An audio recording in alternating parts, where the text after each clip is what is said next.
Hi sweetlings, it's me again, Eulie, and welcome to my channel. And again, to those who are new to my channel, welcome.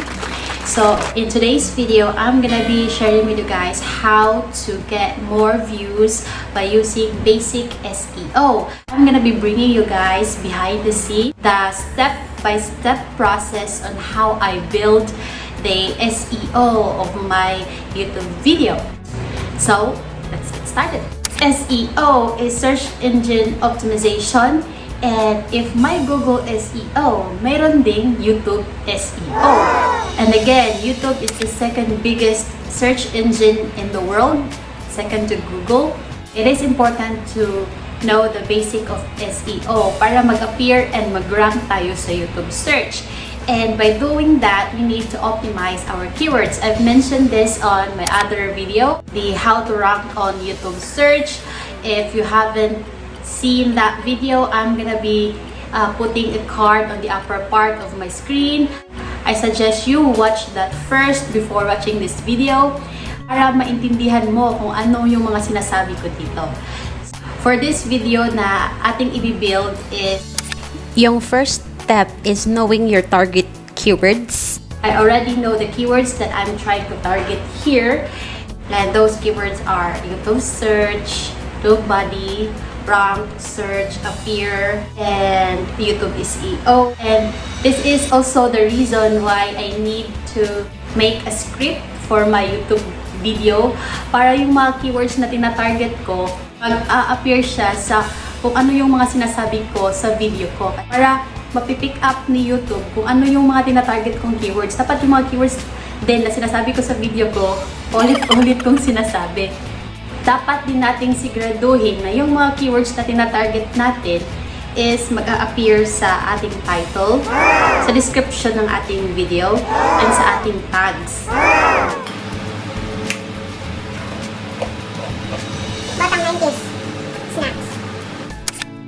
The second step is making a catchy thumbnail. So, how to make it catchy? You have to make your thumbnail, stand out. The colors, the words that you are putting on your thumbnail.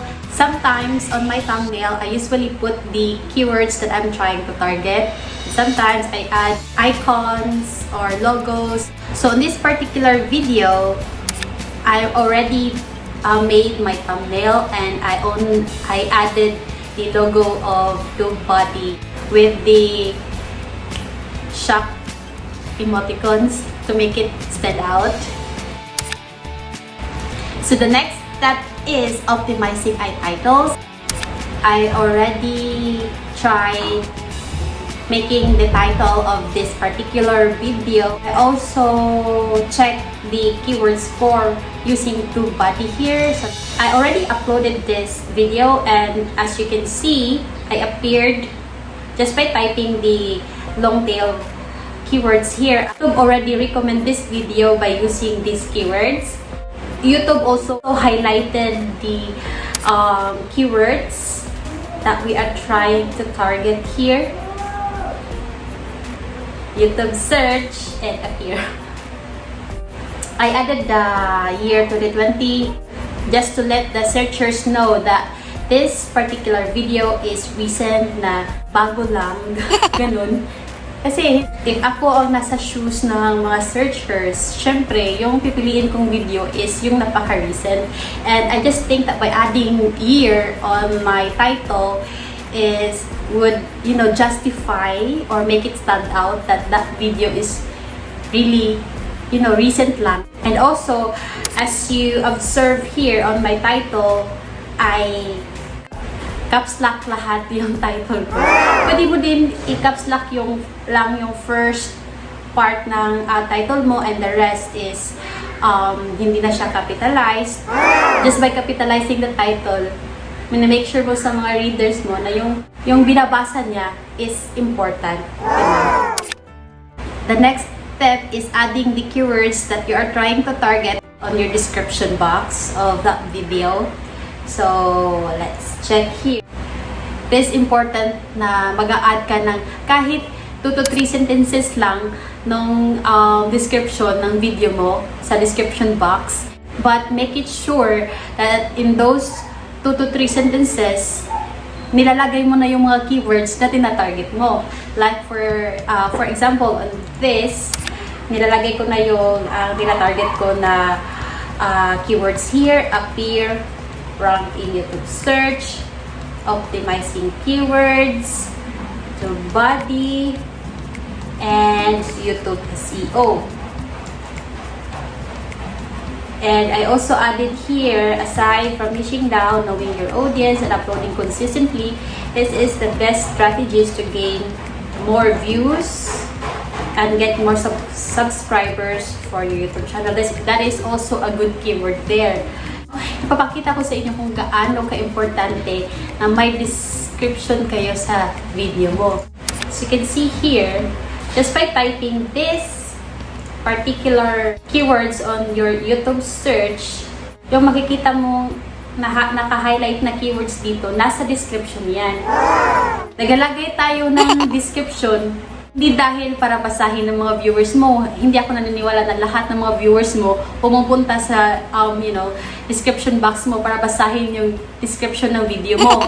But to tell YouTube that you are trying to target this particular keywords. Yung iba naman dyan, ina-add ko lang yan. May template na akong gawa nito. And ina-copy-paste ko lang yan after ko mag-build na 2 to 3 sentences for my video. So next is Putting your target keywords to the tag section. Putting tags on your video.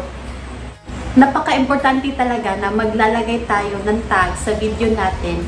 This is to completely build your YouTube SEO on our video. And make sure also that those tags that you are putting on your tag section is nagra-rank siya and mataas yung keyword score niya. So dito sa on this particular video, I added the to body, YouTube keyword search, YouTube keywords, how to tag YouTube videos, mga ganun. Pwede ka maglagay ng single keywords lang or long tail keywords. Just make it sure that those keywords is, mataas yung keyword score niya. Pwede mo gamitin si TubeBuddy para makita mo yung keyword score niya. And I think I already showed it to you guys on my last video. And that is why I recommend that you should watch that first before watching this video. Batang 90s. Snacks. Ano ito? Nanis? Bagong bayan? Kuya-guya? Bagong bayan? Angka. Yun yung process kung paano ko ina-apply yung basic YouTube SEO sa aking video. And I've been applying that method on my past videos, and I really noticed na just by using YouTube SEO or just by applying YouTube SEO sa aking mga videos, nanonotice ko talaga na mas dumadami yung views niya. And even though hindi palagi na may nagsasubscribe, at least may chance that those viewers will subscribe to your channel. And if that viewers will come to love you, just what I've mentioned on my other video. Yun nga, it's really important that you should know the basic of YouTube SEO for you to appear on YouTube search and for you to gain viewers, subscribers. I think that's all for today's video. And if you like this video, please give it a thumbs up, comment down below, and subscribe to my channel. See you on my next video. Bye, sweetlings. Have a great day.